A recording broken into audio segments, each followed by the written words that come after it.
આપણા છેલ્લા 30 વર્ષોનો એનાલિસિસ કરીએ તો રાજકોટ જિલ્લાનું જે એવરેજ રેનફોલ છે આ 741 mm છે.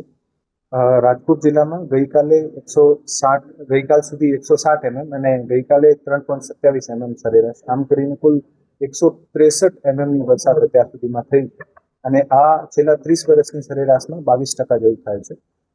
જિલ્લામાં સૌથી વધારે વરસાદ જે છે આ ધોરાજી તાલુકામાં જે આનું એન્યુઅલ રેનફોલ છે આનો 36% થયું છે અને જેતપુરમાં 25% થયું છે. સૌથી ઓછું જે રેનફોલ જે છે આ જસદણ તાલુકામાં 8% જેવું થયું છે અને વિછિયા તાલુકામાં લગભગ 10% જેવું થયું છે.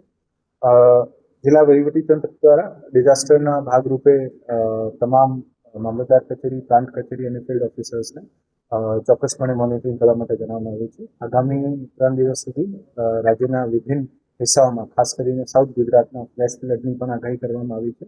વહીવટીતંત્ર આ તમામ બાબતો માટે સજ્જ છે. રાજકોટના તમામ 29 જેવા ડેમમાં પાણીની પરિસ્થિતિ વિશે જોતા તમામ ડેમોમાં કોઈ પણ ડેમ 100% ફૂલ નથી. આજી 2 ડેમના જે ગેટ્સ છે આ ખોલવામાં આવ્યા હતા. બાકી તમામ ડેમમાં 15%થી લઈને 75% સુધી જુદો ભરાવની સ્થિતિ છે અને તમામ ડેમ્સ ઉપર પણ ઇરિગેશન ડિપાર્ટમેન્ટ અને ડેમના જવાબદાર અધિકારીઓ દ્વારા મોનિટરિંગ કરવામાં આવે છે.